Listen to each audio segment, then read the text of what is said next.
How many people actually have good relationships with their mother-in-law?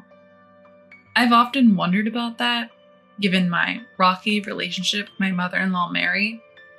Don't get me wrong, I never disliked Mary.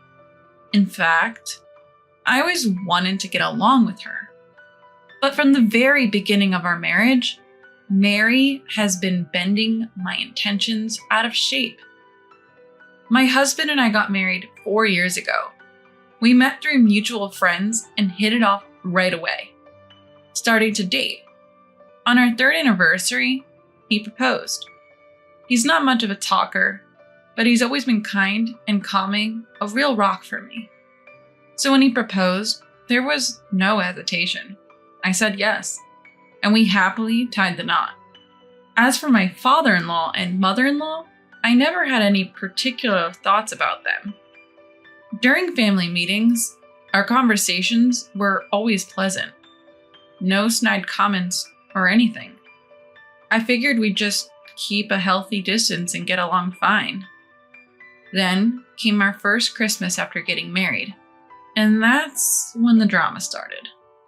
At the time, I was pregnant with our daughter. While I wasn't showing much yet, I was trying to take it easy because it was my first pregnancy.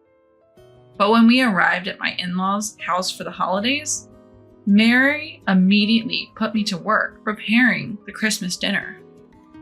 My husband was busy drinking with my father-in-law, Bob, and didn't notice how I was being treated. Mary had me cooking, cleaning, and running around nonstop. When I tried to rest because of the baby, she would say, "What are you doing, just sitting there? You need to know your place. Just because you're pregnant doesn't mean you can slack off." She would force me back to my feet and keep ordering me around. I followed all her instructions, yet the next set of orders came instantly. So much for relaxing during the holiday break. I never expected our first visit to the in-laws' house to be this exhausting. By the time we got back in the car, I was completely drained.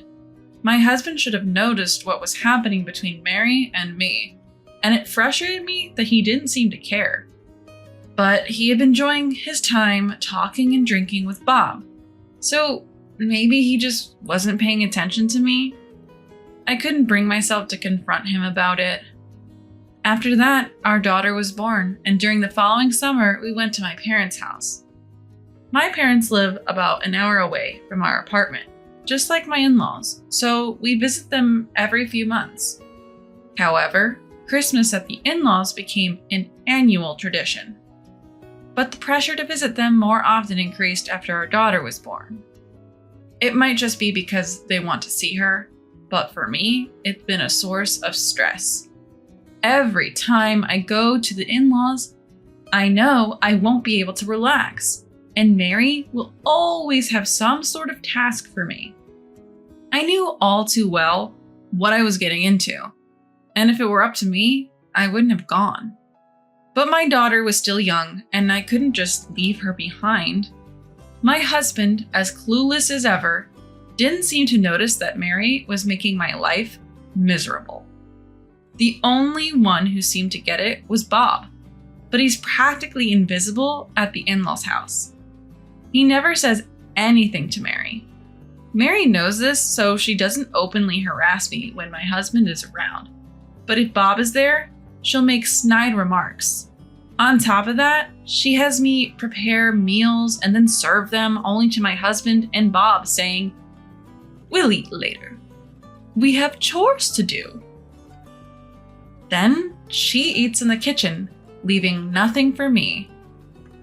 If a situation arises where we all have to sit at the table, she'll eat my portion of the side dishes and say, "Emma, you said you didn't like this, remember?" Saying so, she didn't get me a side dish. My husband will just genuinely look surprised and say, "Oh, you didn't like it?" I'm just genuinely surprised. Mary turns to him and says, "See, you have to keep track. Emma is so picky." Which is nonsense. I'm not particularly picky, and I generally eat what's given to me. But dealing with Mary's subtle harassment had started to feel tiresome. I'd only managed to eat one meal during a 2-night stay. Such things were commonplace. It had gotten so routine that I started bringing my own emergency snacks like sweetbread and cookies whenever I'd go to the in-laws' house. I would just eat them in the kitchen afterwards since no meal was prepared for me anyway. Seeing this, Mary says, "Isn't it a bit much to bring your own food? Shouldn't a daughter-in-law show some restraint?" She mocked me. But by then, I had learned to tune her out to some extent. Sure, it still irritated me, but I no longer felt like a failure as a daughter-in-law. This continued for several years after my daughter was born, and by the 5th year of our marriage, I was pregnant with our second child. We went to the in-laws' house for Christmas that year, as is customary. But for some reason, my husband was acting a bit strange this time. As soon as we arrived at the in-laws' house, Mary was on me as usual. "Emma, can you help with the Christmas dinner?" That's what I was told. Knowing that helping really meant doing it all myself, I simply said, "All right." Just then, my husband, who usually starts drinking with Bob right away, seemed to have been listening to our conversation. "No, Emma can sit. Mom, Emma is pregnant with our second child," he kindly said.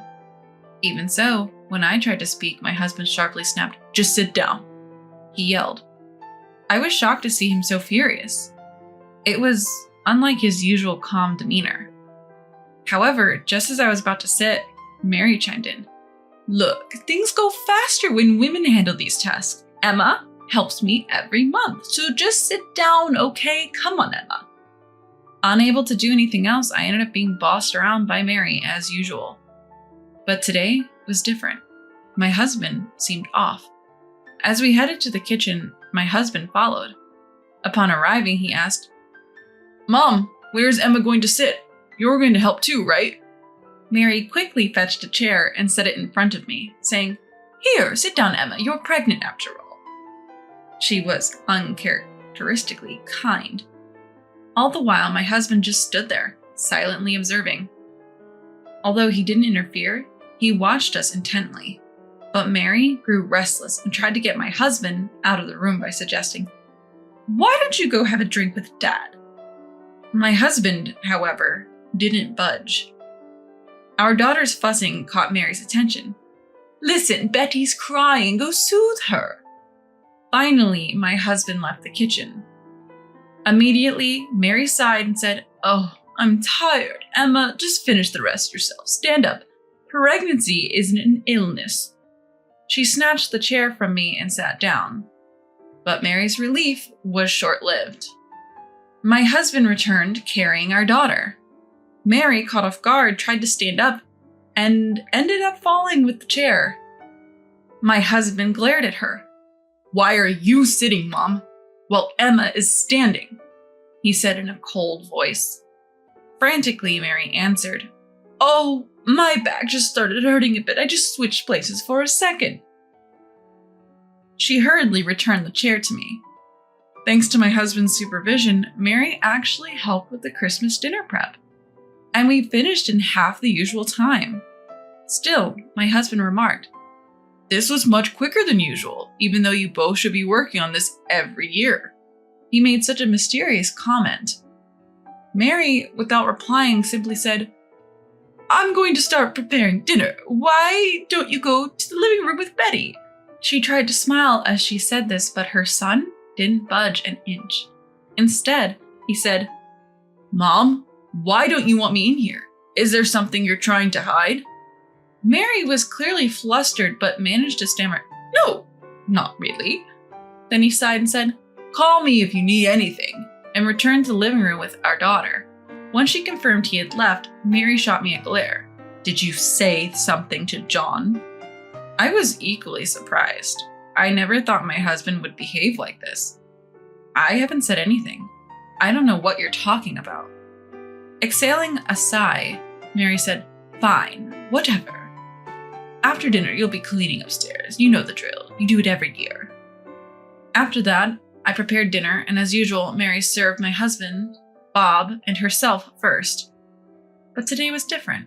My husband insisted. We won't eat until Emma joins us, thwarting Mary's plan. So we all ended up eating together. He kept adding more side dishes to my plate. Emma, you're pregnant. You need to eat well. Usually Mary would give me less food, assuming I disliked certain dishes, but she couldn't intervene this time. Emma, are you sure you like that? You don't have to force yourself to eat. She tried to snatch the dish away from me. No, Emma eats what she's given. It's better for the baby if she doesn't have food preferences, my husband said, so Mary couldn't say anything more. After dinner, I usually do the dishes by myself, but this time my husband stepped in. I'll do it today, Emma. You sit down. He grabbed the dishes from me and headed to the kitchen. Seeing this, Mary whispered, letting John do that. You're a failure of a daughter-in-law. Go clean the upstairs. That's what she said to me in a whisper. As much as I didn't want to share a space with Mary, I was about to head upstairs when my husband stopped me. Emma, where are you going? I didn't know how to respond, and before I could say anything, he seriously asked, Did Mom tell you to do something? No. Before I could say more, he took my hand and led me back to the living room. He looked angrier than I had ever seen him before. Then, in front of Mary and Bob, he began to speak. I misunderstood because Emma didn't say anything. I thought she was getting along with Mom. Mary looked shocked at his words. What have you been doing to Emma, Mom? He asked. Looking flustered, Mary responded. What are you talking about? Emma and I get along just fine, right, Emma? She looked at me, seeking agreement. Well, about that. Before I could elaborate, my husband spoke again. Every time we come back from visiting here, I notice Emma looking down. I was concerned but didn't press because you always seem cheerful, Mom. You haven't been harassing Emma, have you? Mary's face flushed with anger. I haven't done any such thing. Emma, did you say something unnecessary? She lunged at me, but my husband intervened. Enough, he shouted. I've always been treated well by Emma's parents, so I assumed you were kind to her as well, Mom. But Emma looks miserable every time we come back here. It's true that being at my parents' house might make her feel a bit uncomfortable, but that goes both ways. Yet I have never felt unhappy when I'm at her parents' place. They're really good people. My husband's eyes were filled with tears. Seeing him like that, I couldn't help but tear up too.